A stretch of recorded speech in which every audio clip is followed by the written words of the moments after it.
Kjo është një stacion publik. Mund qendër të Shëngjit. Kjo që është plazh publik i menaxhuar, po i menaxhuar nga bashkia. Tani, cili është skema e menaxhimit që kemi ne? Këtu është fakultative gjithçka.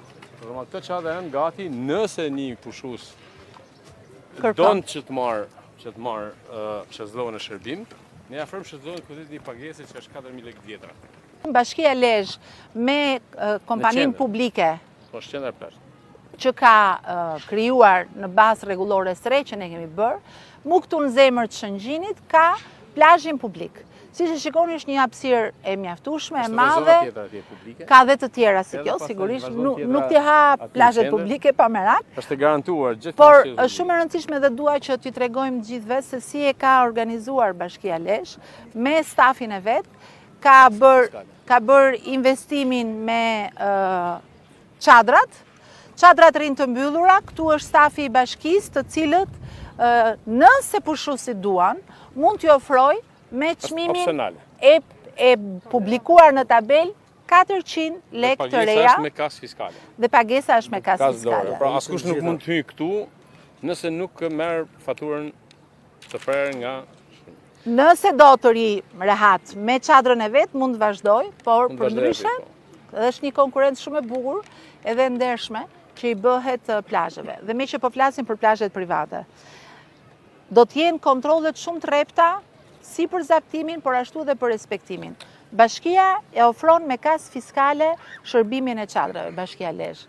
Të njëjtën gjë do duhet ta bëjnë të gjithë subjektet private që siç presin kupona fiskale në restorant dhe në hotel, do ta bëjnë këtë edhe për çadrat dhe shezllonget që ofrojnë.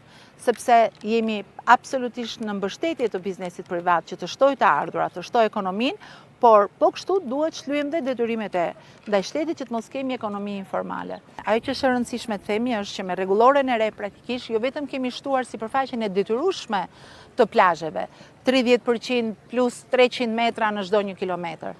Por bashkitë si vjet kanë shtuar vetë në hartën që kanë bërë që në shtator sipërfaqen e plazheve publike, edhe për shkak se mundësinë për plazhe private ne ja japim vetëm subjekteve të cilët kanë një hoteleri. Pra, një restorant nuk mjafton thjesht për të menaxhuar një plazh. Një kiosk, një beach bar nuk mjafton thjesht për të menaxhuar, sepse nuk mund të jetë shezllongu dhe çadra biznesi kryesor. Biznesi kryesor është struktura akomoduese.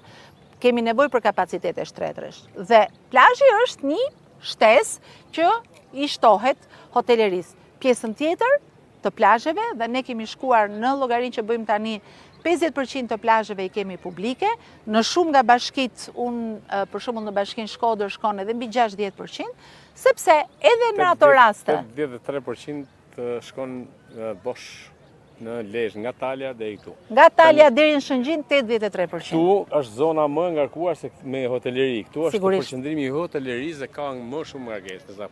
Po dalsh nga kjo zonë në rand të hedhur dhe sipër që kalon kunën është pothuajse bosh komplet. Pra hapësirat lira për pushuesit.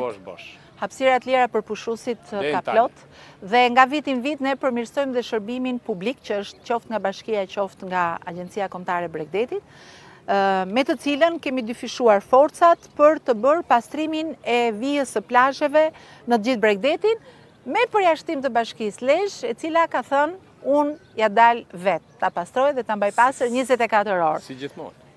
Besoj duket, s'ka nevojë.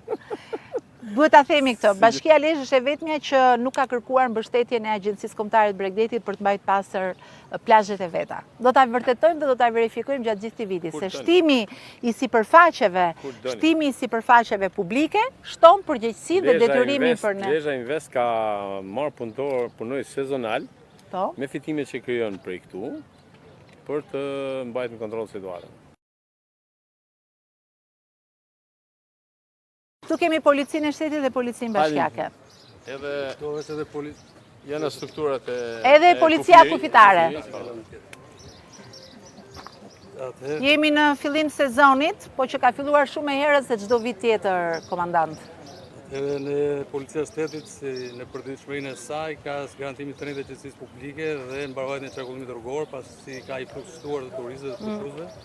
është lënë me porosi drejtorit përgjithshëm detyrë specifike në mbështetje të gjithë strukturave të pushtetit lokal apo qendror, siç ka thënë Policinë Bashkiake apo Agjencinë Kombëtare të Bregdetit për të mbështetur në çdo rast që ato të kenë nevojë për ofrimin e shërbimit nga ana jonë.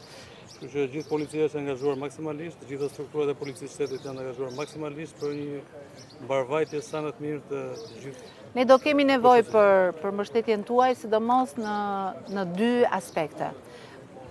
Le të themi që e keni të lehtë deri diku detyrën këtu në qarkun e Lezhës, në Bregdetin e Shëngjinit, por edhe në ranën e Hedhën, sepse pushteti vendor, me sa duket, kjo origjina e profesionit kryetarit bashkisë e ka luajtur punën e vet, por zaptimet që mund të ndodhin, edhe zaptimet nuk janë thjesht zaptime nga subjekte private.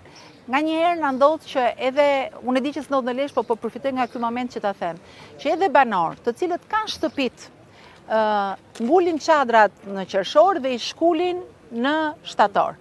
Edhe ky zaptim është zaptim nga individi, po jo nga zaptim nga subjekte private, pra komerciale. As këtë nuk do ta lejojmë, sepse çfarë është publike, është thjesht ditore, nuk mund të jetë publike 3 mujore. E para, dhe problemi dhe sfidën më të madhe që ne kemi, është sfida me pasërtin. Është sigurisht kapacitetet e bashkisë sa do të shumë fishuara dhe të përforcuara dhe të monitoruara gjatë këtij sezoni për mirëmbajtjen e pasërtisë janë në nivelin më të lartë, por imagjinoni që është si një shtëpi e cila popullohet befas me 10 herë më shumë se sa ka banor. Kështu që na rrof turizmi nëse ne nuk përballojmë këtë që e kemi sfidën më të madhe, sfidën e pasërtisë. Kështu që edhe aty, kushdo që shkel rregullat për mirëmbajtjen e mjedisit, prap përveç policisë bashkiake që ka detyrën kryesore, qoftë për aplikimin e gjobave, qoftë për vretje, qoftë edhe deri në mbyllje të aktiviteteve private, policia e shtetit do të jetë, besoj, në krahun ton, sepse është ndoshta viti me fluksin më të lartë që ne kemi pas ndonjëherë dhe besoj do kemi në rritje. Absolutisht policia e shtetit e ka detyrë funksionale. Përshëndetje. Si jeni? Mirë se ju gjetëm. Ky është infopointi i bashkisë. Po.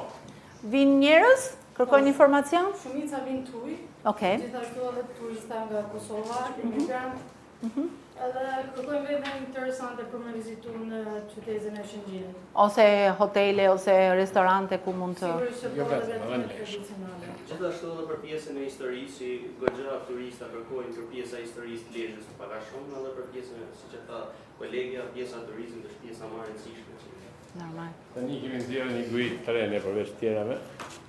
Po, kjo është guida e re që kena bërë javën e fundit, ne të vjollërojmë edhe ministrës 2 pallo, që nëse ti keni aty që edhe kur shkojnë panajër 2 pallo, Kjo kemi di kasetet e Lezhës. A, këto janë për ministrinë që ne t'i çojmë në... Tjenë për arsye se kemi bërë gjithë aktivitetet, jo vetëm histori gjeografi që mund kanë pas dikur guidat, po kanë harta, kanë atraksione, kanë itinerare, kalendarin e aktiviteteve, gjithë janë të kombinuara në një guidë. Dhe ndahen në sektore, E keni vetëm në format letra apo edhe në format elektronik? Edhe elektronik, jo dërgoj elektronik, po. Sepse me ndërkohë... anti-barkodje merr edhe elektronik. Okej, super. Dhe ndahen sektore. Është edhe këtu te kam Lezhë. Po, është Guidë virtuale. E keni me QR code. Është në Google. Është platformë që ne kemi. Guidë virtuale. Super. Kemi gjitha objektet. Pra të gjithë itineraret në anglisht? Komplet Po, shqipe dhe anglisht. Në anglisht dhe Edhe shqipe. online, edhe në formë libre. Edhe me udhërrëfyesi turistik që kemi bërë një kombinim me Ministrinë e Turizmit që janë certifikuar dhe ne i kemi hedhur që t'i kenë këtu në Lezhë, kush janë Me gjithë kontaktet e telefonit. Po, Pra një punë shumë e mirë e bashkisë Lezhë. Po.